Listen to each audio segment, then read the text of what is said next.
Кызганычка каршы, соңгы елларда авылларда хуҗасыз калган йортлар саны шактый. Нәкъ шул авылларда туып үсеп, читкә чыгып китүчеләр өчен исә кайтыр җирләрдә калмый. Нәкъ шундый очраклар өчен Кыйгы районы Юкәле күл авылында эшләүче Йола йорты капкасы һәрвакыт ачык.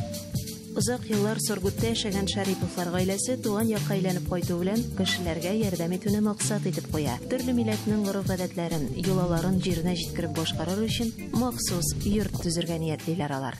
Мәчеттән кеше кайталар. Туктарга да урыннары юк. Менә гореф-гадәт буенча оятлар укытырга да ниләре юк, урыннары юк.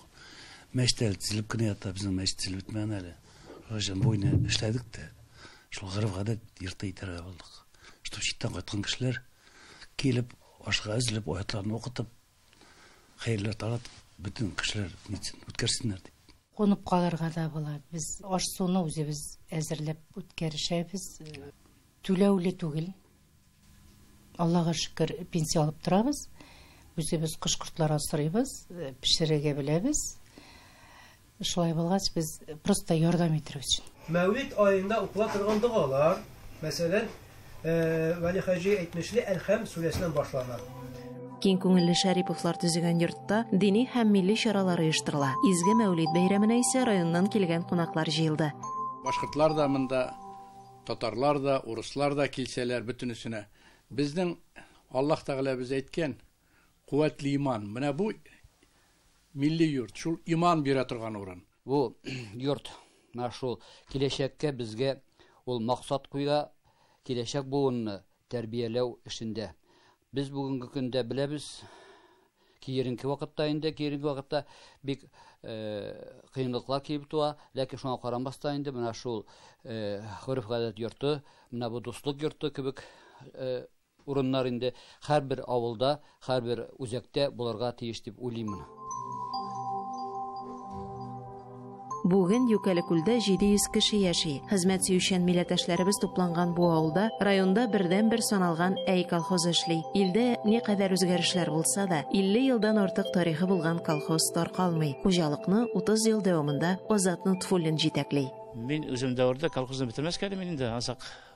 Коллективное хозяйство, есть коллективное хозяйство, ул ердә бер кеше шишләгән, конечно, техника сактыл, конечно, 10-20 техника шейхе бүгенге көндә 3-4 техника белән сәсеп чыгабыз. И комбайннарда 16 түгел, 3 шунда урып чыгабыз. Юкәле күл авылы киң танылган Әй елгасы буена урнашкан. Җитәкчелек фикеренчә, Шариповлар төзегән Йола йорты туристлар өчен дә кызыклы урын санала. Бездә әй буеннан агып төшәләр туристлар, һәр вакытлар яр буенда туктап китәләр, халык белән аралашалар, сөйләшәләр, һорашалар, тарихтары белән кызыксыналар. Башкортстанның төньяк-көнчыгыш өлешендә урнашкан Кыйгы районында төрле милләт вәкилләре яши. Күптән түгел район үзәге Үрге Кыйгы авылында да көтеп алынган вакыйга дуслык йорты ачылды. Ул 20нче гасыр башында яшәгән Бары Яхун йорты урынына төзелгән.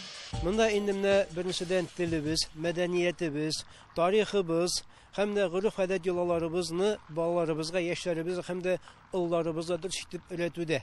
Монда безнең тиеш гаилә тәрбиясе, хатын-кыз һәм ир атларыбызны дөрес итеп тәрбияләүебез киләчәктә гаилә кыйммәтлеген менә шунда кире кайтару. Һәм дә инде безнең уй-фикерләр бары борынгы кул эшләрдә дә югалмаска. Әлеге вакытта Кыйгының татар активистлары онлайн форматтагы эшне үзләштерә. Максат заманнан артта калмыйча дөньяның төрле төбәгендә яшәүче милләттәшләр белән аралашып, уртак эшләр башкару. Кыйгы районыннан Миләүшә Латыйпова, татарлар.